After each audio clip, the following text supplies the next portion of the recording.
ব্যক্তির উপর হামলা হচ্ছে, আগুন ধরিয়ে দেওয়া হচ্ছে বাড়ি।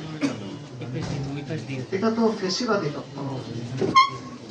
যে ফেসিবাদের ধ্বংসস্তূপের উপর 26-এর নির্বাচন হলো, সেই নির্বাচনের পরে যদি আবার একই ধরনের ফেসিবাদী তৎপরতা আমরা দেখি, তাহলে এই জাতির জন্য খুবই দুর্ভাগ্যজনক।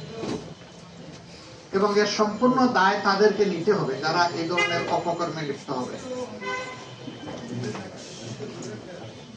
আমরা চাইলেও যদি তারা ইতিবাচক দ্বারা রাজনীতি না চান, তাহলে আমরা জোর করে ইতিবাচক রাজনীতি করতে পারবো না।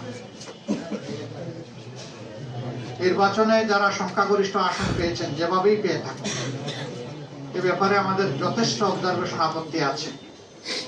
তাই মূলত তাদেরকেই নিতে হবে। দেশের শান্তি শৃঙ্খলা রক্ষা করা হবে যদি তারা সরকার গঠন করেন, এটা তাদের দায়িত্ব। কিন্তু এখন এগুলা কিসের আলাদা? এখন এইগুলা বন্ধ করতে হবে। এখনো যদি বন্ধ করা না হয়, আমরা বাধ্য হব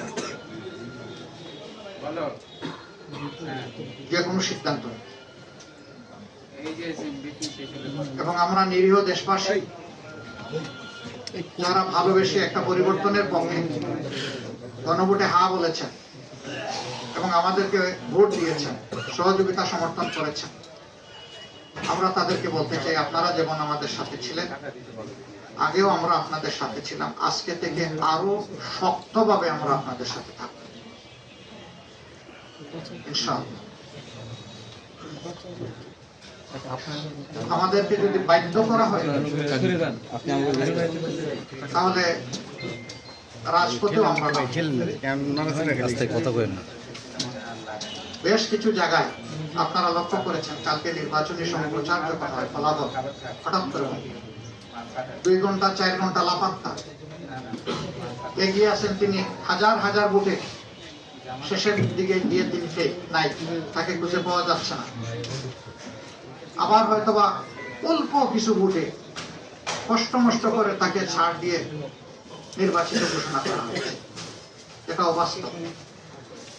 আবার আমাদের কাছে ডকুমেন্ট আছে, বিভিন্ন জায়গায় এরা রেজাল্ট শিটের উপর কষা মাজা করা হয়েছে, পরিবর্তন করা হয়েছে। কিছু কিছু আসনে দ্বৈত নীতি অবলম্বন করা হয়েছে।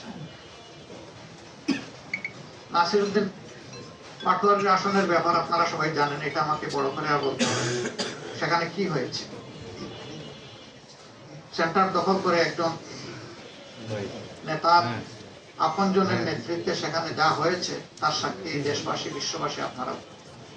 আমরা জেনেছি আপনাদের কারণে।